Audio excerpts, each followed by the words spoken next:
Seiring dengan pertumbuhan kota ini, yang kemarin juga kita tahu bahwa kota Malang dinobatkan dari kota kecil menjadi kota metropolitan. Iya, metropolitan. Gitu. Dampak ekonomi jelas. Ya kayak jenengan harusnya sudah bisa beraktivitas, karena banjir akhirnya nggak bisa datang tepat waktu. UMKM yang harusnya dia bisa jualan karena ada banjir nggak bisa jualan. Iya. Atau bahkan mungkin ada beberapa barang-barangnya yang terendam banjir. Iya, gitu. terendam banjir. Kayak kemarin di Kayu Tangan. Ketika itu nanti masuk menjadi rencana kerja pemerintah daerah, maka ini akan kemudian harapannya mendapatkan alokasi anggaran, ya kan? Alokasi anggaran. Sehingga kalau dapat alokasi anggaran, ini akan menjadi sesuatu yang bisa dikerjakan di ranah implementasi begitu. Nah, ini yang saya pikir perlu gitu. Menjadi program prioritas untuk penanganan banjir. Dibuatkan regulasinya, sehingga dengan regulasi itu menjadi dasar hukum untuk kemudian pengalokasian anggaran, dan juga untuk menjadi tadi itu misalkan butuh aspek kolaborasi dengan swasta, dengan masyarakat, dengan kelurahan, dengan RT, dengan RW, dengan NGO, semuanya dilibatkan. Nah, itu perlu saya pikir dibuatkan dasar hukumnya gitu. Dasar hukumnya, Pak, ya. Supaya semuanya itu memiliki kesadaran bahwa oh ini banjir ini tanggung jawab kita bersama gitu. Karena mau tidak mau memang ini juga salah satu penyumbang terhadap terjadinya banjir. Drainase, selokan-selokan itu tersumbat oleh sampah gitu. Iya, Pak. Belum lagi yang kedua, pengalih fungsian ini saluran air yang seharusnya dia ini misalkan dimensi saluran air itu adalah 2 meter begitu. Karena ada bangunan, ya ketumpuk bangunan.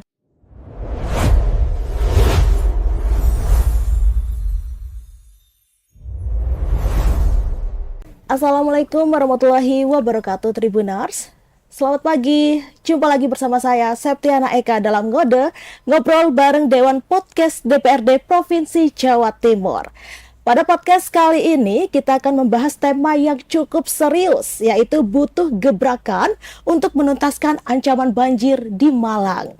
Ancaman banjir di wilayah Malang Raya yang meliputi Kota Malang, Kabupaten Malang, Kota Batu terus berulang setiap musim hujan. Banjir tidak hanya disebabkan oleh tingginya curah hujan, tetapi juga dipicu oleh alih fungsi lahan, kerusakan daerah resapan air, sedimentasi sungai, buruknya sistem drainase, serta lemahnya sinkronisasi kebijakan antar wilayah. Sebagai kawasan hulu bagi sejumlah daerah di Jawa Timur, persoalan banjir di Malang tidak dapat dipandang sebagai masalah lokal semata. Diperlukan langkah luar biasa, kebijakan yang terintegrasi, serta komitmen politik yang kuat agar penanganan banjir tidak berhenti pada solusi tambal sulam atau bersifat sementara. Untuk membahas lebih jauh mengenai gebrakan yang diperoleh dalam mengatasi persoalan banjir ini, Tribuners, kita akan berbincang langsung dengan wakil rakyat yang selalu hadir bersama masyarakat, yaitu Bapak Dr. Puguh Wiji Pamungkas MM, anggota Komisi E DPRD Jawa Timur. Assalamualaikum warahmatullahi wabarakatuh, Bapak. Salam, Mbak. Terima kasih. Sehat ya, Pak, ya? Alhamdulillah sehat. Disapa dulu, Pak, Tribuners yang ada di rumah. Baik, sahabat Tribuners, alhamdulillah. Assalamualaikum warahmatullahi wabarakatuh. Salam sejahtera bagi kita semuanya. Alhamdulillah pagi hari ini saya berkesempatan memenuhi undangan dari Tribun Jatim untuk kemudian membicarakan tentang salah satu permasalahan yang cukup krusial di Kota Malang, yakni tentang banjir. Yang ternyata banjir ini menjadi salah satu penyakit kronis, artinya sudah berulang-ulang dan sudah terjadi bertahun-tahun. Dan eskalasinya, kejadiannya cukup progresif begitu ya.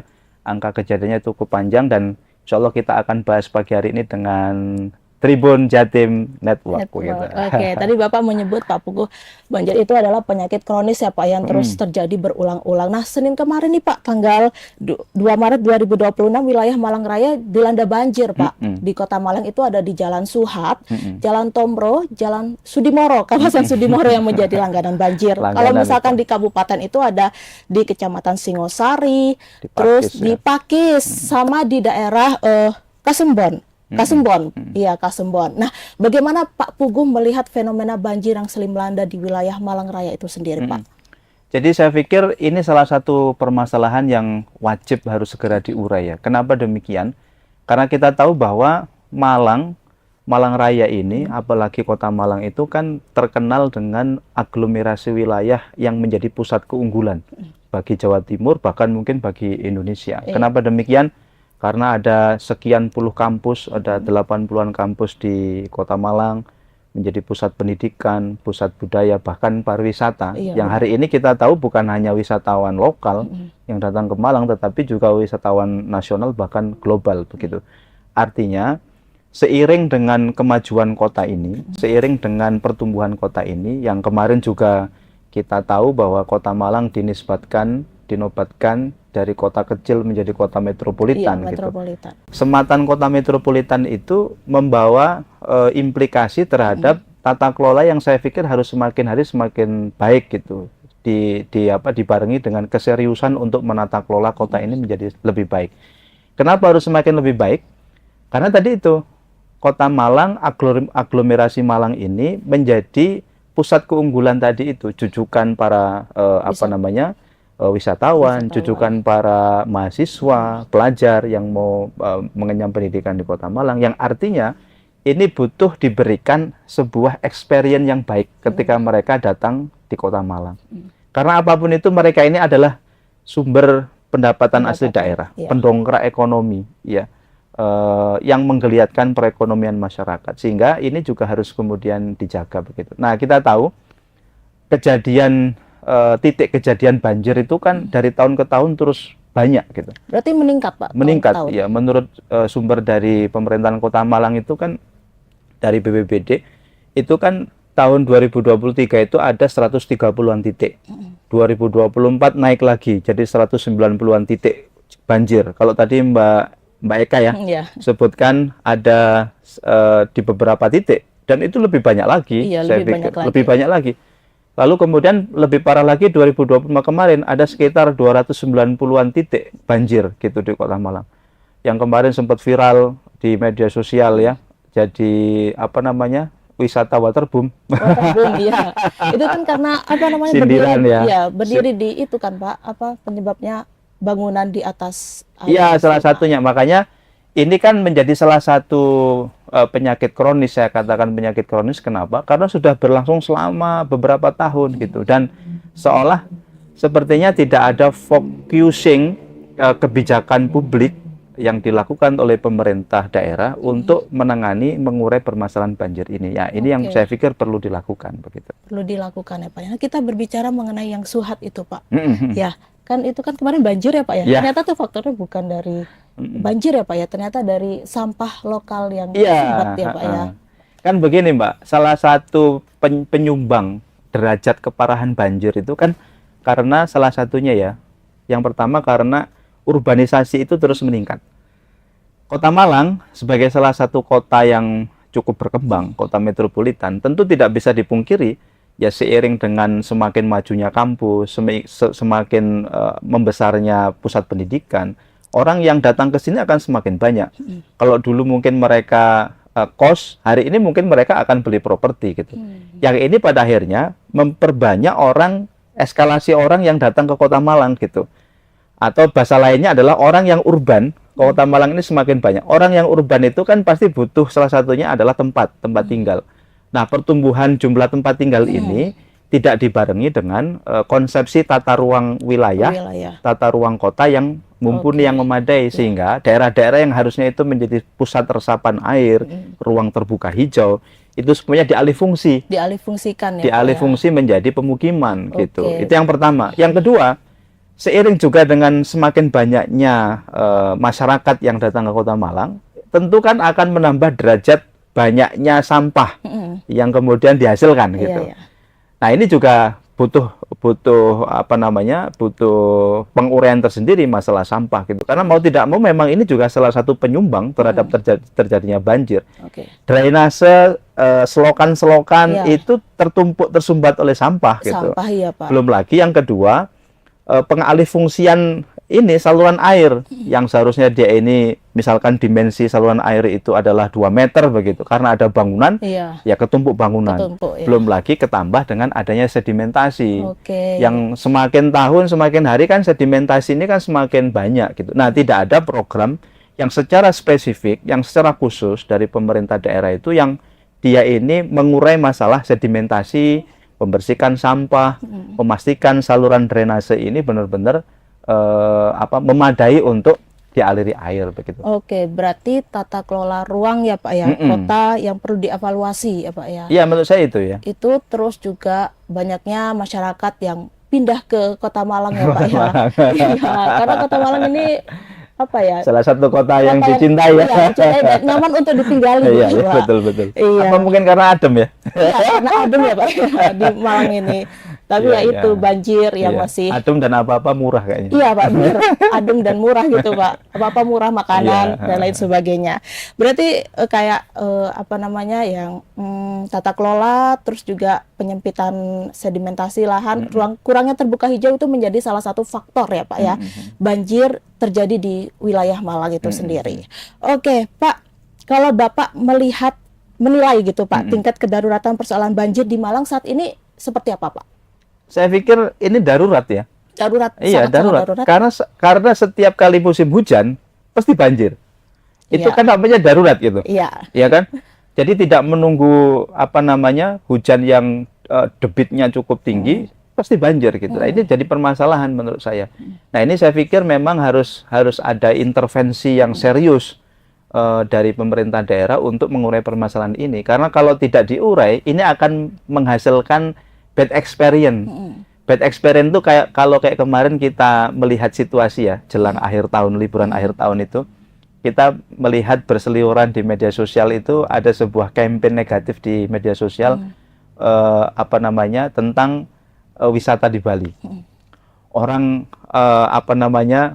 rame-rame melakukan upload di media sosial experience-nya mereka ketika berlibur ke Bali, yang ternyata ketika di Bali itu mereka banjir. Check in di hotel ternyata check out-nya pakai perahu. Ya kan, dan banjir, macet dan sampah di mana-mana. Pantainya sekarang banyak sampahnya dan seterusnya. Itu kan menjadi experience yang negatif gitu. Kan kemarin akhirnya ada gerakan untuk memindahkan tujuan wisata dari Bali ke Jogja. Makanya kemarin Jogja cukup mendapatkan ketiban sampur gitu. Jumlah traffic kunjungan dia di liburan akhir tahun cukup tinggi. Nah, dikhawatirkan kalau ini tidak kemudian dijadikan sesuatu yang serius untuk ditangani, banjir ini akan menimbulkan bad experience. Seperti apa bad experience? Bad experience itu misalkan begini, mahasiswa nih yang belajar di Kota Malang. Nah, dia kenyamanannya kemudian mulai berkurang. Terganggu ya, karena Pak, terganggu dengan banjir. Iya, benar. Ya kan, mau berangkat kuliah banjir, mau beraktivitas dia belajar banjir. Lalu kemudian yang kedua, misalkan orang berwisata ke Malang, berwisata banjir, ya kan? Gimana mau berwisata? Nah, ini kan menimbulkan bad experience yang buruk bagi orang yang ada di Malang atau wisatawan yang ada di Malang begitu. Sehingga mereka nanti akan memberikan referral kepada yang lain. Jangan ke Malang, banjir. Gitu kan. Harusnya menurut saya ini harus dibarengi nih.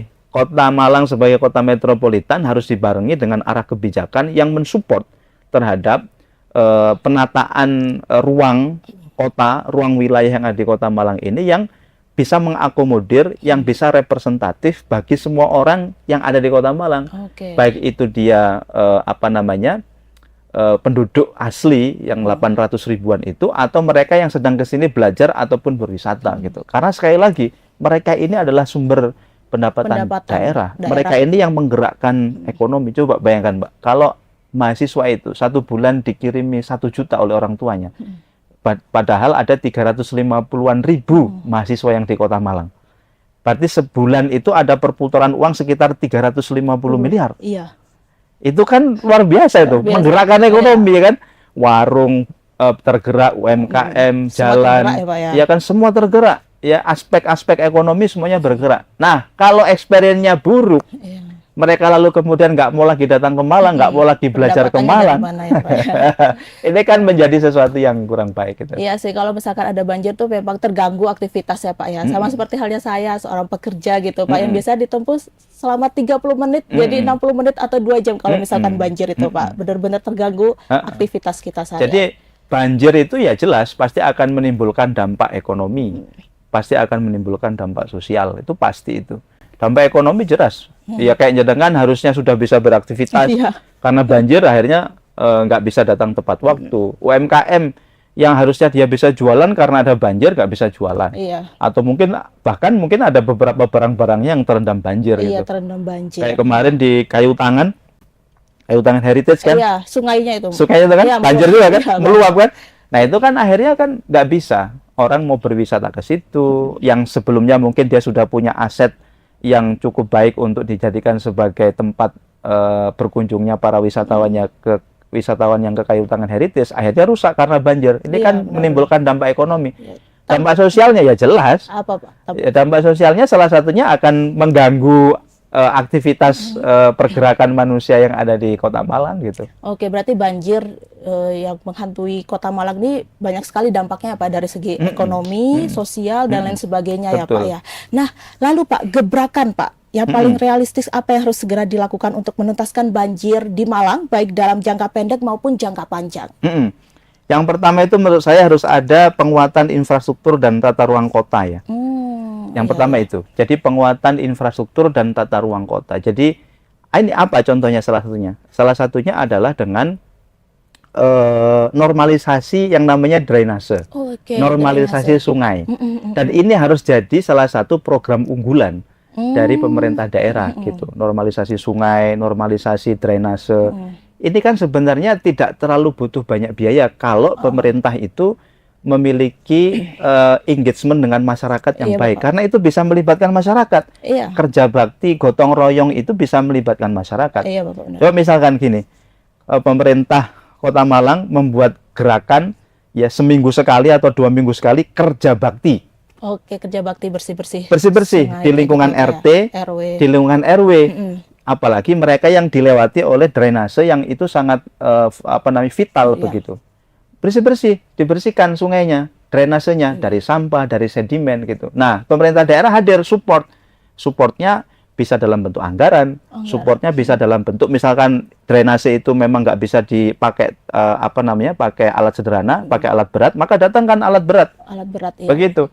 Nah, itu kan sudah mengurangi dan itu Iya. dilakukan rutin gitu. Nah, hari ini yang terjadi, drainase kita itu banyak yang mampet, banyak yang sumpel gitu. Kayak kemarin yang banjir terakhir di Suhat yang cukup rame, ini habis dibangun, habis 32 miliar kok masih Drainase itu ya, banjir. Pak, ya. Ternyata kan kesumbet itu Iya, oleh sampah. sampah. Ya kan? Nah, kan sederhana, berarti kan nggak pernah dibersihkan drainasenya. Oke. Makanya ini penguatan infrastruktur itu salah satunya di situ. Nah, yang kedua, penguatan tata ruang kota tadi itu.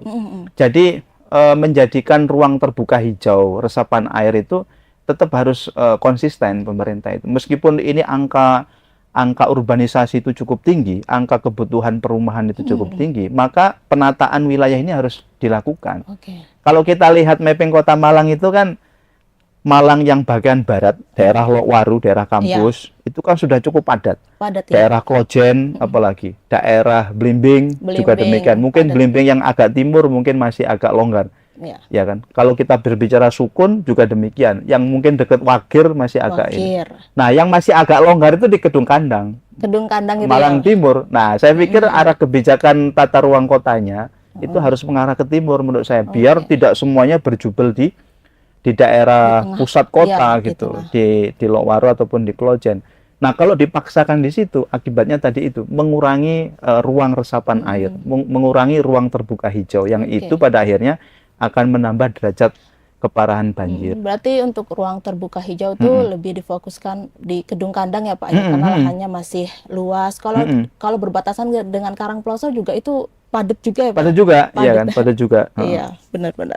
Berarti Nah, yang kedua menurut saya harus ada manajemen resiko, Mbak.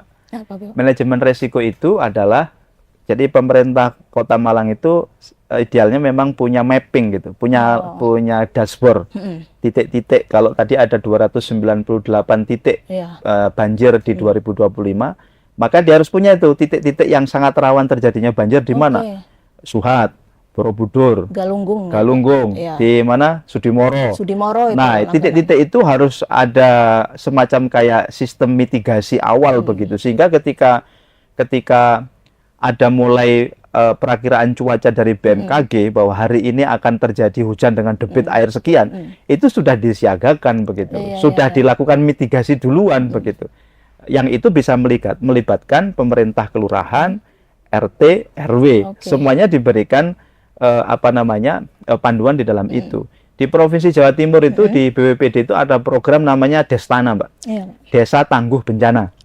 Jadi itu melibatkan masyarakat desa untuk menjadi orang-orang yang sadar dan tanggap bencana. Itu juga salah satu program yang cukup bagus, memberikan awareness kepada masyarakat desa supaya mereka ini mengerti kalau ada sinyal mau terjadi bencana, entah itu banjir, longsor, gunung meletus, apapun itu, mereka sudah tahu bagaimana langkah evakuasinya, bagaimana langkah mitigasinya, bagaimana langkah untuk melakukan agar itu tidak berbahaya bagi dia. Oke, berarti harus ada kolaborasi ya Pak ya. Betul, kolaborasi antara masyarakat, pemerintah dan lain sebagainya gitu ya Pak ya. Jadi dengan masyarakat, dengan lingkungan paling kecil, semuanya dilibatkan. Gitu. Oke, berarti ini tanggung jawab bersama Pak. Tanggung jawab bersama begitu. Bukan hanya sendiri-sendiri. Nah Pak, lalu Pak, ini apakah perlu adanya regulasi baru Pak, atau bahkan peraturan daerah khusus terkait mitigasi dan penanganan banjir Pak? Ya, saya pikir tadi itu ya, kalau dalam point of view tentang RT RW, rencana tata ruang wilayah tadi itu memang saya pikir RT RW-nya itu kan perdanya sudah ada, ya tinggal bagaimanakah kedisiplinan pemerintah daerah ini untuk menerapkan itu. Salah satu RT RW itu kan misalkan terkait dengan moratorium pendirian rumah di kawasan yang memang sudah melebihi 30% tadi itu memang saya pikir harus serius itu butuh kelegowoan seluruh pihak gitu untuk kemudian dengan berani mengatakan bahwa ini arah pembangunan kita di daerah Timur Malang gitu, misalkan begitu. Jadi biar tidak berjubel di situ dan tidak memperparah derajat potensi bencana banjir di daerah pusat-pusat kota. Itu yang pertama saya pikir. Jadi sebenarnya secara regulasi sudah ada. Namun yang tadi itu Mbak, point of view terkait dengan upaya untuk penguatan infrastruktur dan tadi itu ya, terkait dengan mitigasi bencana tadi itu, saya pikir memang harus dibuat ya. Itu menjadi rencana kerjanya pemerintah daerah. Paling tidak itu menjadi program quick win-nya mereka, karena banjir ini kalau tidak ditangani dengan serius ini akan menjadi permasalahan yang juga sangat luar biasa begitu. Artinya ketika itu nanti masuk menjadi rencana kerja pemerintah daerah, maka ini akan kemudian harapannya mendapatkan alokasi anggaran, ya kan, alokasi anggaran. Sehingga kalau dapat alokasi anggaran, ini akan menjadi sesuatu yang bisa dikerjakan di ranah implementasi begitu. Nah, ini yang saya pikir perlu gitu, menjadi program prioritas untuk penanganan banjir. Dibuatkan regulasinya, sehingga dengan regulasi itu menjadi dasar hukum untuk kemudian pengalokasian anggaran, dan juga untuk menjadi tadi itu misalkan butuh aspek kolaborasi dengan swasta, dengan masyarakat, dengan kelurahan, dengan RT, dengan RW, dengan NGO, semuanya dilibatkan. Nah itu perlu saya pikir dibuatkan dasar hukumnya gitu, hukumnya, Pak, ya. Supaya semuanya itu memiliki kesadaran bahwa oh ini banjir ini tanggung jawab kita bersama gitu. Bukan sendiri-sendiri, bukan sendiri. individu itu ya. Ya paling tidak itu diwujudkan dengan goodwill politiknya pemerintah daerah untuk menyampaikan kepada publik bahwa banjir ini kita juga serius menangani, langkah-langkah kita seperti ini, maka ayo bersama-sama ini menjadi bagian dari kerja kita untuk mengurai banjir. Oke, ayo bersama-sama mengatasi banjir di Malang ya Pak ya. Iya, karena tiap tahun titik banjir itu meningkat. Pak. Meningkat, betul. Bukan menurun ya Pak. Tapi susah nggak sih Pak kalau misalkan mengatasi banjir itu?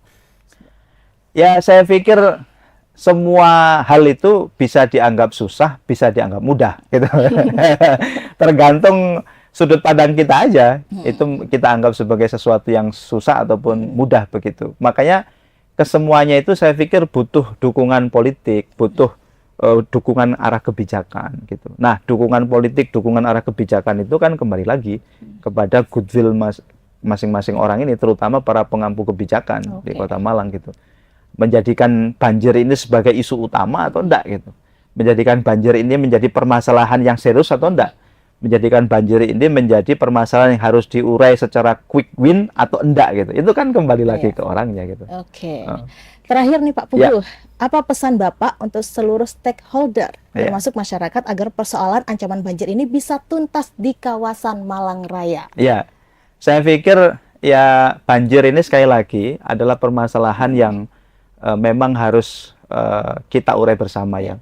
Butuh kesadaran dan kesepahaman yang sama, baik pemerintah ataupun masyarakat. Nah, oleh karena itu, pemerintah sebagai pengampu kebijakan, idealnya memang segera membuat dasar regulasi dan keberpihakan kebijakan dan anggaran untuk mengurai banjir ini. Masyarakat sebagai bagian yang juga penentu terhadap penyelesaian banjir ini, juga menyambut baik gitu, menginstal kesadaran yang paripurna bahwa banjir itu harus segera diurai. Paling tidak mereka tidak akan buang sampah sembarangan. Paling tidak ketika nanti ada arahan untuk gotong royong membersihkan drainase mereka ini, termasuk juga paling tidak mereka mulai sadar nih, mereka yang sekarang tinggal di daerah aliran sungai, di bantaran sungai, Sungai Berantas dan segala macam yang itu sangat berbahaya sebenarnya. Mereka mulai sadar dan mereka mulai pindah itu untuk ke tempat yang lebih aman, yang juga tidak membahayakan bagi mereka dan tidak berpotensi menimbulkan derajat banjir yang lebih parah. Mungkin bagi masyarakat yang sering buang sampah tuh ada sanksi ya Pak ya, harusnya ya Pak ya. Iya, memang salah satunya itu sampah itu. Ya, harus ada sanksi kepada. Penguraian ini memang banjir dan sampah ini jadi satu kesatuan gitu, yang tidak bisa dipisahkan. Dan hari ini kita masalah sampah juga masih sangat luar biasa di Kota Malang. Kalau kita jalan dari daerah Gedung Kandang lewat Muharto, jembatan Muharto itu, setiap pagi ada pemandangan sampah yang menumpuk di situ, padahal sudah ada tulisan besar, jangan buang sampah di sini, nanti dikenai pidana dan segala macam. Tapi orang setiap hari masih buang sampah di situ. Ini kita nggak tahu masalahnya itu apakah memang nggak ada tempat pembuangan sementaranya, ataukah masyarakatnya yang tidak sadar, atau bagaimana begitu. Ini kan jadi masalah. Setiap hari kita melihat pemandangan seperti itu. Kan secara visual dilihat nggak enak gitu. Yang kedua juga nanti tadi itu menimbulkan bad experience. Orang nasional, orang dari berbagai wilayah kalau datang melihat kotor ya ternyata Kota Malang itu. Itu yang ketiga sangat berpotensi menimbulkan banjir. Pasti orang di situ dekat jembatan, dekat Sungai Berantas, otomatis itu akan menimbulkan banjir. Oke, baik, terima kasih Pak Puguh Wiji Pamungkas MM ya Pak ya, telah hadir di studio Tribun Jatim Network Malang ini, telah hadir dalam ngobrol bareng Dewan Podcast DPRD Provinsi Jawa Timur. Terima kasih Bapak. Terima kasih Mbak. Oke, baik Tribuners, sampai di sini dulu perjumpaan saya kali ini. Saya Septiana Eka dan Pak Puguh. Oke, pamit undur diri. Kembali lagi dalam ngobrol bareng Dewan Podcast DPRD Provinsi Jawa Timur. Assalamualaikum warahmatullahi wabarakatuh. Terima kasih semuanya.